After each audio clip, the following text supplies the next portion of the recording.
संसार रे हस जमिति क्षीर नीर को अलग कर पारा अंग बग बगुलिकर दाम्पत्य सुख शारीरिक सुख रे हुए ना वंश विस्तार हुए केमिति प्रकृति पुरुषर मिलन रे संसार तैयारी हुए मयूर मयूर एमानकर दैहिक सुख हुए ना कलाहांडिया मेघ देखिले मयूर उन्मत्तहीन नृत्य परिवेशन करे नाचिला बेले ता शरीर औरस स्खलित हुए कवि कले इच्छन्ति दाम्भिके हस्ते धरिबाकू समस्तଙ୍କ भाग्य डोरी जे दाम्भिक पुरुष जे अहंकारी जे मूलवान देखाए जे निजर बलवान देखाए अहंकार बसत से भावे ता हाथ जगतर समस्तଙ୍କ भाग्य बंधा है ताकू एक चित्र कथा जण नाही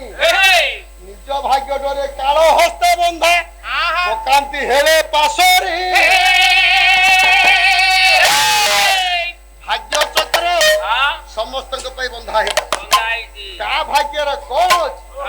किए कौ काम करिवो किए कौ काम करि परिवो नाही निज ऊपर निर्भर नाही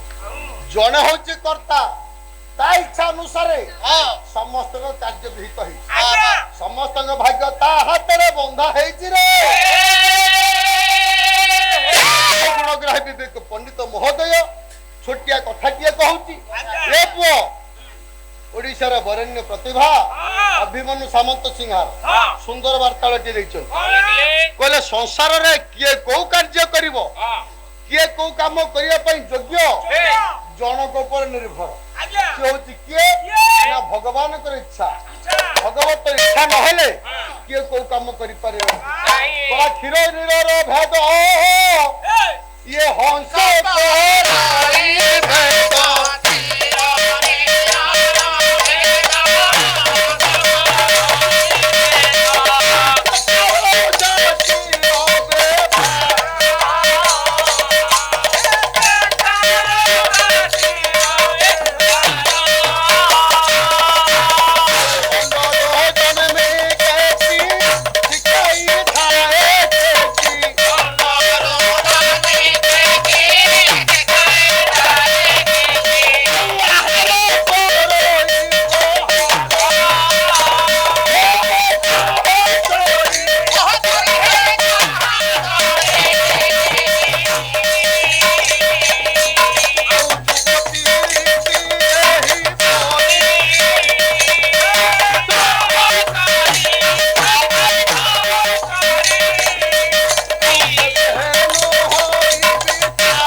संसार अनेक पक्षी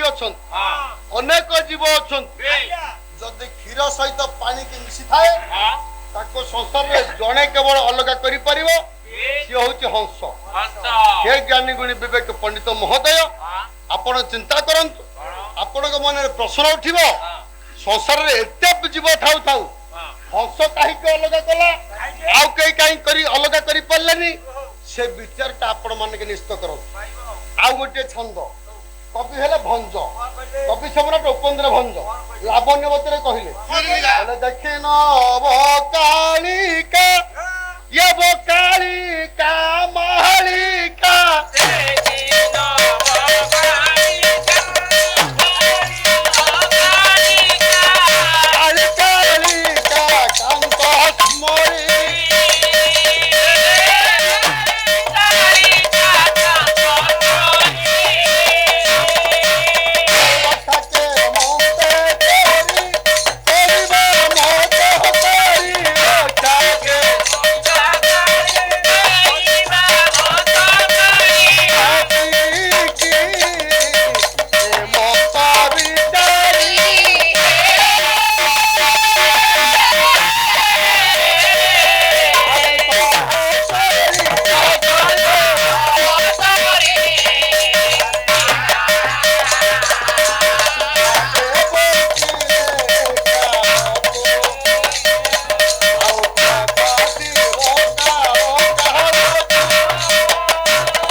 संसार रे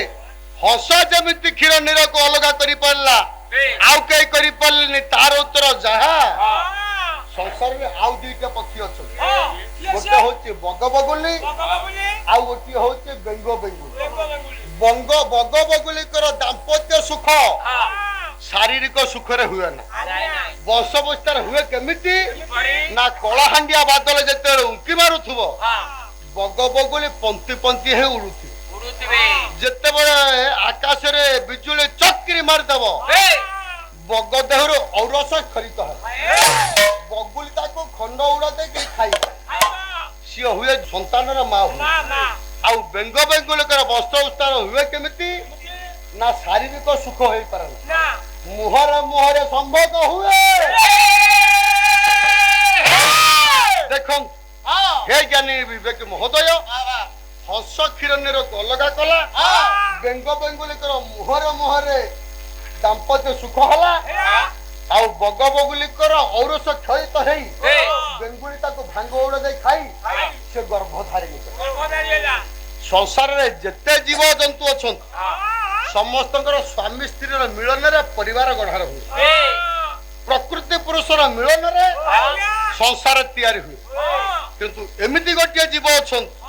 सी होची किए ना मयूर मयूर एमानकर दैहिक सुख हुए ना कलाहांडिया मेघ देखिले मयूर उन्मत्तहीन नृत्य परिवेशन करे नाचिला बेले ता शरीर औरस स्खलित हुए ताको मयूर खुंटी के खाए खाइले आमे भात खाऊचे डाली खाऊचे भजा खाऊचे साग खाऊचे जहा खाऊचे खाइले आम पाकस्थली की जाई ता जीर्ण होउचे किंतु मयूर ताको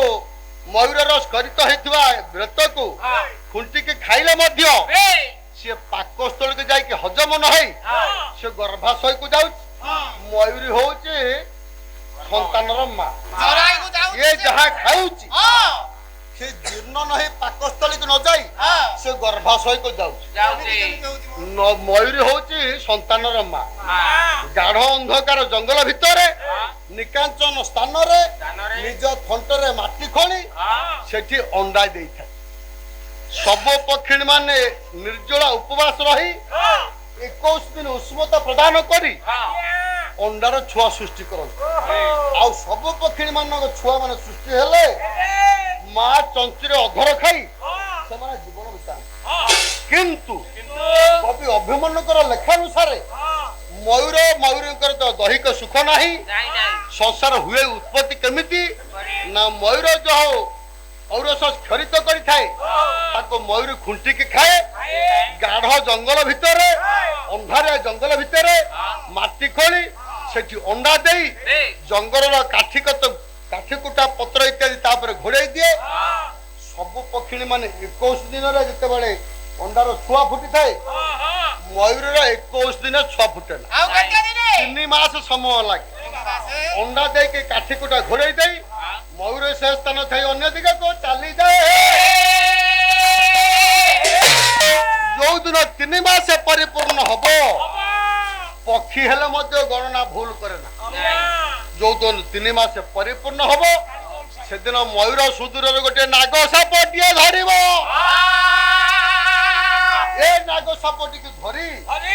अंडा देइथिबा जगार मयूर आनी छाड़ी तो विषधर नाग ये बाप का बेटा ये मुह को ऊपर कर विपद पड़े मत मुह तल करे ना फणीर फ फ गर्जन होउथबो 3 मास परिपूर्ण होउथबो अंडा विभाजन हबो सुदूर रे मयूर छिड़ा हितबो सब पक्षी छुआ माने अंडारो बाहरिले मां थंटरे थंट घसी चंचुरे चंचु घसी अधर खाई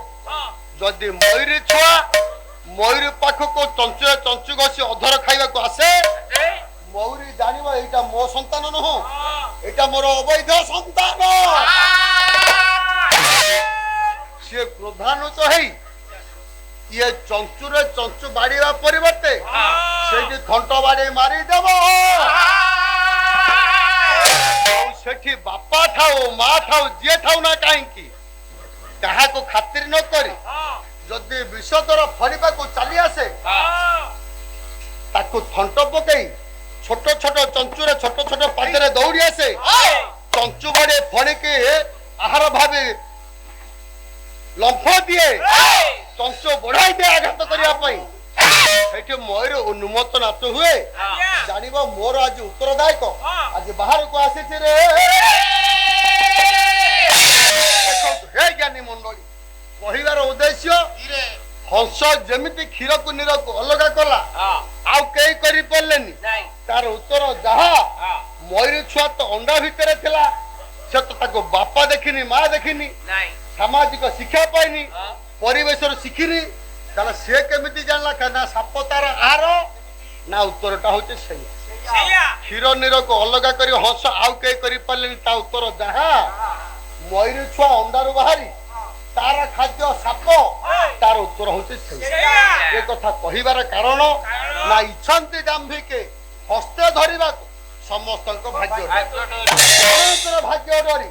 ଏ ଜଗତ ଯାଙ୍କର ସମସ୍ତଙ୍କର ଭାଗ୍ୟର ଡୋରି ଜଣଙ୍କ ହାତରେ ବନ୍ଧା। ସେ କିଏ? ସେ ହଉଛି ଭଗବତର ଇଚ୍ଛା। ଭଗବତର ଇଚ୍ଛା ନହେଲେ କେହି କୌଣସି କାମ କରିପାରେ ନାହିଁ।